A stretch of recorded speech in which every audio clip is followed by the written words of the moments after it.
करतारपुर जाने वाले श्रद्धालुओं बारे डीजीपी के दिते बयान से विवाद लगातार हुण भखदा जा रहा। अकाली दल ने कैप्टन अमरिंदर सिंह और गांधी परिवार को घेरिया।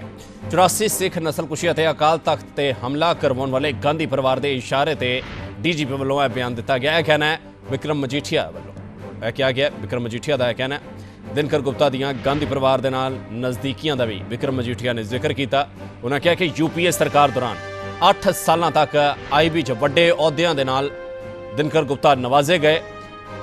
गुप्ता गांधी परिवार वालों सौंपे मिशन नूं हुण पूरा कर रहे हैं। 70 साल तक लांघा ना खुलन देने वाला गांधी परिवार मुड़ तो सिख कौम के खिलाफ साजिशा रच रहा है। 24 घंटे के अंदर अंदर कैप्टन अमरिंदर सिंह स्पष्टीकरण देन, नहीं तो विधानसभा के अंदर यह मुद्दा चुक्या जाएगा। स्पष्टीकरण ना आया तो विधानसभा का इजलास नहीं चलन दिता जाएगा। यह तमाम गल्लां कही गई ने विक्रम सिंह मजीठिया वालों।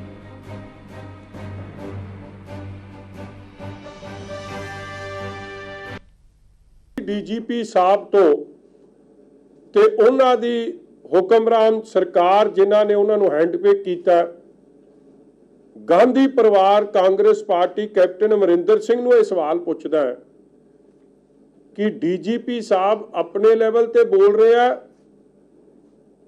कि ये 10 जनपद तो गांधी परिवार बुला रहा। 8 साल मौजूदा डीजीपी साहब आईबी च रहे हैं दिल्ली च, और रहे हैं उस वेले जदों सोनिया गांधी की अगवाई वाली यूपीए की सरकार चलती सी। सोनिया गांधी राहुल गांधी की तूती बोलती सी।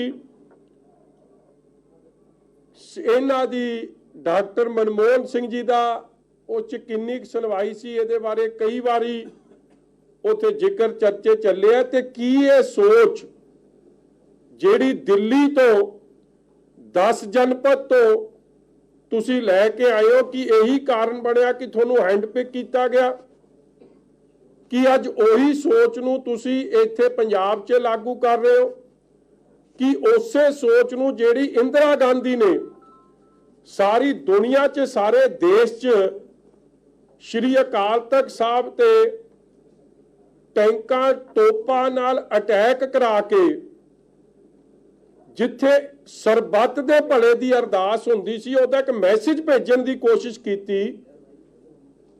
कि यह तो इंसानियत दे वहरी ने सिख जिहड़े इत्थे रहिंदे आ, जिथे हमेशा सरबत दे भले का होका, जिथे नाम जपण का होका, उथे मौजूदा देश साडे देश च आज़ाद भारत च इक्को प्रधानमंत्री होया। इंदिरा गांधी जी ने टैंकां तोपां नाल उत्थे अटैक कराया। उस वेले भी जेड़े सिखां ने 90% कुर्बानी दिती है देश खातर, उन्हां नूं एंटी नेशनल पेश करने की कोशिश की गई सी। कि अज उही मानसिकता कि यह पेबैक टाइम है डीजीपी साहब का गांधी परिवार नूं, कि उन्हां दा धन्नवाद करन दा तरीका। इन्हां दा केस कैट च हरिया, कोई साधारण बंदा नहीं। सेंट्रल कांग्रेस ने चिदंबरम साहब नूं केस लड़न लई भेजिया। हुण चिदंबरम साहब ने सोनिया गांधी की मर्जी तो बगैर नहीं जाना। इस तो मैं स्पष्ट कह रहा कि यह बार बार ये सारी गल गांधी परिवार के दरवाजे च जाके खलोंदी है, क्योंकि केस हरना हैंडपिक किहने कीता? कांग्रेस की सरकार ने कीता। जे केस हरिया कैट दा ते होर कोई वकील भी हो सकता सी, मगर चिदंबरम जी नूं भेजिया गया कि यह ना लथ जे, इन्हें वड्डा काम करके देना, करतारपुर कॉरिडोर बंद करवा के सानू देना। जेड़ा बंदा उत्थे जांदा है या जेड़ा सिंह सिंघनी उत्थे जांदे ने, वो सवेरे जाणगे 6 घंटिया के अंदर अंदर जेड़ा वेखो निशाना की है सिख दा या गुरु नानक नाम लेवा संगत का निशाना कि गुरु के चरण परसना। गुरु नानक साहब सच्चे पातशाह की जिहड़ी उत्थे खुशबू है, जेड़े उहदे जिथे जिथे गुरु साहब के चरण पे है, उस मिट्टी नूं मस्तक नाल लाउणा, गुरु ग्रंथ साहब महाराज के चरनां च नतमस्तक होना, उस खुशबू उस हवा नूं ग्रहण करना। इन्हां ने कहता मौजूदा सरकार ने डीजीपी ने कि नहीं तुसी तां उत्थे रब रब नहीं करोगे, थोनू तो उत्थों फड़ के लिजाया जाऊगा।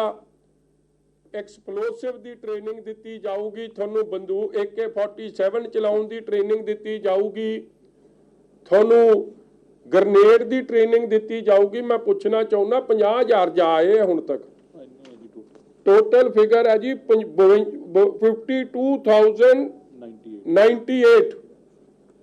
ਸੱਦ ਲਓ ਜੀ ਸਵੇਰੇ ਇੱਕ ਨੂੰ। ਔਰ ਸਭ ਤੋਂ ਪਹਿਲਾਂ ਜਥੇ ਨੂੰ ਲੀਡ ਕੀਤਾ ਸੀ ਅਕਾਲ ਤਖਤ ਸਾਹਿਬ ਦੇ ਜਥੇਦਾਰ ਸਾਹਿਬ ਨੂੰ, ਹੁਣ ਵੀ ਉੱਥੇ ਹੀ ਨੇ। ਕੀ ਤੁਸੀਂ ਫੇਰ ਅਕਾਲ ਤਖਤ ਸਾਹਿਬ ਤੇ ਇਹ ਤੁਹਾਡਾ ਇਹ ਅਟੈਕ ਹੈ? ਕੀ ਮੈਸੇਜ ਭੇਜਣਾ ਚਾਹ ਰਹੇ ਹੋ ਕਿ ਅੱਜ ਅਕਾਲ ਤਖਤ ਸਾਹਿਬ ਦੇ ਜਥੇਦਾਰ ਸਾਹਿਬ ਉੱਥੇ ਨਨਕਾਣਾ ਸਾਹਿਬ ਨਤਮਸਤਕ ਹੋ ਰਹੇ ਤੇ ਇੱਥੇ DGP ਇੱਕ ਮੈਸੇਜ ਭੇਜ ਰਿਹਾ ਕਿ ਕੀ ਸਿੱਖ ਕੌਮ ਜਾਂ ਸਿੱਖ ਕੌਮ ਦੇ ਜਥੇਦਾਰ ਸਾਹਿਬ ਕੀ ਸੋਚ ਰੱਖਦੇ ਆ? ਕਿਉਂਕਿ ਅਗਵਾਈ ਉਹਨਾਂ ਨੇ ਕੀਤੀ ਸੀ ਜਥੇ ਦੀ, ਔਰ ਉਸ ਜਥੇ 'ਚ ਹੀ ਅਸੀਂ ਸਾਰੇ ਵੀ ਸਾਨੂੰ ਕਿਹੜੇ ਨੂੰ ਟ੍ਰੇਨਿੰਗ ਮਿਲੀ ਆ? 52,000 ਦੀ ਕੋਈ ਸੂਚੀ ਜਿਹੜੀ ਇਹਨਾਂ ਕੋਲ ਹੈ ਉਹਨੂੰ ਜਨਤਕ ਕਰਨ। ਡਰੋਨ ਕਿੰਨੇ ਆ ਗਏ, ਕੀ ਕੁਝ ਸਮਾਨ ਸਿੱਟ ਗਏ? ਜਿਹੜਾ ਉੱਥੋਂ ਆ ਕੇ ਸਿੱਟੀ ਜਾਂਦੇ ਉਹ ਤਾਂ ਫੜੇ ਨਹੀਂ ਜਾਂਦੇ, ਜਿਹੜਾ ਉੱਥੇ ਨਤਮਸਤਕ ਹੋਣ ਜਾਂਦਾ ਉਹਨੂੰ ਬੇਈਮਾਨੀ ਸੋਚ ਨਾਲ ਵੇਖਦੇ। 52,000 ਨੂੰ ਸੱਦੋ, ਮੈਂ ਤਾਂ ਕਹਿੰਦਾ ਸਵੇਰੇ ਲਵਾਓ ਲਾਈਨ, ਅਸੀਂ ਲਾਵਾਂਗੇ ਸਭ ਤੋਂ ਪਹਿਲੀ ਲਾਈਨ। ਤੁਸੀਂ ਹਰੇਕ ਨੂੰ ਹੀ ਇੱਥੇ ਬਣਾਤਾ ਕਿ ਜਿਹੜਾ ਗੁਰੂ ਦਾ ਸਿੱਖ ਦਾ ਸ਼ਰਧਾਲੂ ਹੈ ਉਹ ਐਡਾ ਮਾੜਾ, ਐਡਾ ਗਿਆ ਗੁਜਰਾ। ਅਸੀਂ ਲਾਈਨ 'ਚ ਲੱਗਾਂਗੇ, ਆ ਕੇ ਸਾਡੀ ਕਰੋ 3rd ਡਿਗਰੀ ਟੌਰਚਰ ਤੇ ਪੁੱਛੋ ਸਾਨੂੰ ਉੱਥੇ ਕਿਹੜੀ ਟ੍ਰੇਨਿੰਗ ਮਿਲੀ। ਔਰ ਕੈਪਟਨ ਅਮਰਿੰਦਰ ਸਿੰਘ ਨੂੰ ਵੀ ਵਿੱਚ ਖੜਾ ਕਰਿਓ। ਆ ਸਾਰੇ ਜਿੰਨੇ ਗਏ ਸੀ 52,000 ਛੱਡਿਓ, ਕਿਸੇ ਨੂੰ ਨਾ ਹੁਣ। ਐਵੇਂ ਜਿਹੜੀ ਮਸਾ ਗੁਰੂ ਦੇ ਸਿੱਖਾਂ ਦੀ ਅਰਦਾਸ ਸੁਣੀ ਗਈ ਹੈ, ਲੋਕ ਆਸ਼ੀਸ਼ ਕਰ ਉੱਠੇ ਆ, ਲੋਕ ਵਧਾਈ ਦਿੰਦੇ ਆ ਕਿ ਸ਼ੁਕਰ ਹੈ ਇਹ ਗੱਲ ਸੁਣੀ ਗਈ ਹੈ। ਔਰ DGP ਦਾ ਜਾਂ ਕਾਂਗਰਸ ਪਾਰਟੀ ਦੀ ਇਹ ਮਾਨਸਿਕਤਾ ਜਿਹੜੀ ਅੱਜ ਸਾਹਮਣੇ ਆਈ ਹੈ, ਇੱਕ ਚਾਲ ਹੈ ਇਹ ਕਿ ਕਿਵੇਂ ਨਾ ਕਿਵੇਂ ਇਹ ਕੋਰੀਡੋਰ ਜਿਹੜਾ ਗਾਂਧੀ ਪਰਿਵਾਰ ਨੇ 70 ਸਾਲ ਨਹੀਂ ਖੁੱਲਣ ਦਿੱਤਾ, ਨਾ ਪੰਡਿਤ ਜਵਾਹਰ ਲਾਲ ਨਹਿਰੂ ਨੇ ਇਹਨੂੰ ਖੁੱਲਣ ਦਿੱਤਾ। 19 ਸਾਲ ਉਹ ਪ੍ਰਧਾਨ ਮੰਤਰੀ ਦੀ ਕੁਰਸੀ ਤੇ ਬੈਠੇ ਰਹੇ, ਮੁੜ ਕੇ ਇੰਦਰਾ ਗਾਂਧੀ ਲੰਮਾ ਸਮਾਂ ਬੈਠੀ, ਨਾ ਉਹਨੇ ਖੁੱਲਣ ਦਿੱਤਾ। ਫਿਰ ਰਾਜੀਵ ਗਾਂਧੀ ਆਇਆ, ਨਾ ਉਹਨੇ ਖੁੱਲਣ ਦਿੱਤਾ। ਔਰ ਫਿਰ ਡਾਕਟਰ ਮਨਮੋਹਨ ਸਿੰਘ ਦੀ ਅਗਵਾਈ ਵਾਲੀ ਜੇ ਸੋਨੀਆ ਗਾਂਧੀ ਕੋਲ ਪਾਵਰ ਆਈ, ਨਾ ਉਹਨੇ ਖੁੱਲਣ ਦਿੱਤਾ। ਤੇ ਜੇ ਅੱਜ ਖੁੱਲ ਗਿਆ ਤੇ ਕਿੱਥੇ ਤਾਂ ਗੱਲ ਚੱਲ ਰਹੀ ਹੈ ਕਿ ਜੀ ਇਹ ਪਾਸਪੋਰਟ ਦੀ ਕੰਡੀਸ਼ਨ ਹਟਾ ਦੇਾਂਗੇ, ਇਹਦਾ ਐਕਸੈਸ ਈਜ਼ੀ ਕਰ ਦਿਆਂਗੇ, ਇਹ ਤੇ ਰੇਟ ਘਟਾ ਦਿਆਂਗੇ ਕਿ ਸੋ ਦੈਟ ਵੱਧ ਤੋਂ ਵੱਧ ਸੰਗਤ ਜਾਵੇ। ਇਹਨਾਂ ਨੇ ਚਾਲਾਂ ਚਲਾਉਣੀਆਂ ਸ਼ੁਰੂ ਕਰਤੀਆਂ ਕਿ ਨਹੀਂ ਉੱਥੇ ਜਾਓ ਨਾ। ਕੀ ਅਸੀਂ ਪੰਜਾਬੀ ਜਾਂ ਜਿਹੜਾ ਗੁਰੂ ਦਾ ਸਿੱਖ ਹੈ ਉਸ ਨੂੰ ਪੰਜਾਬ ਦੀ ਕਾਂਗਰਸ ਦੀ ਸਰਕਾਰ ਜਾਂ ਗਾਂਧੀ ਪਰਿਵਾਰ ਕਾਂਗਰਸ ਪਾਰਟੀ ਇੰਨਾ ਕਮਜ਼ੋਰ ਸਮਝਦੀ ਹੈ? ਜਿਸ ਕੌਮ ਨੇ ਐਡੀ ਵੱਡੀਆਂ ਕੁਰਬਾਨੀਆਂ, ਲਾਸਾਨੀ ਕੁਰਬਾਨੀਆਂ ਦਿੱਤੀਆਂ, ਹੁਣ ਅੱਜ ਸਾਡੇ ਉੱਤੇ ਇਸ ਤਰੀਕੇ ਦਾ ਸਵਾਲ ਉਠਾਉਣਾ, ਮੈਂ ਸਮਝਦਾ ਕਿ ਇਹਨੂੰ ਜਿੰਨੇ ਵੀ ਸਖਤ ਲਫ਼ਜ਼ਾਂ ਨਾਲ ਇਹਦੀ ਨਿਖੇਧੀ ਕਰਦੀ ਹੈ ਉਹ ਸ਼ਬਦ ਛੋਟੇ ਪੈ ਜਾਣ। ਹੋਰ ਵੀ ਧਰਮ ਦੇ ਲੋਕ ਵੱਖ-ਵੱਖ ਥਾਂ ਤੇ ਪਿਲਗ੍ਰਿਮੇਜ ਲਈ ਜਾਂਦੇ ਆ।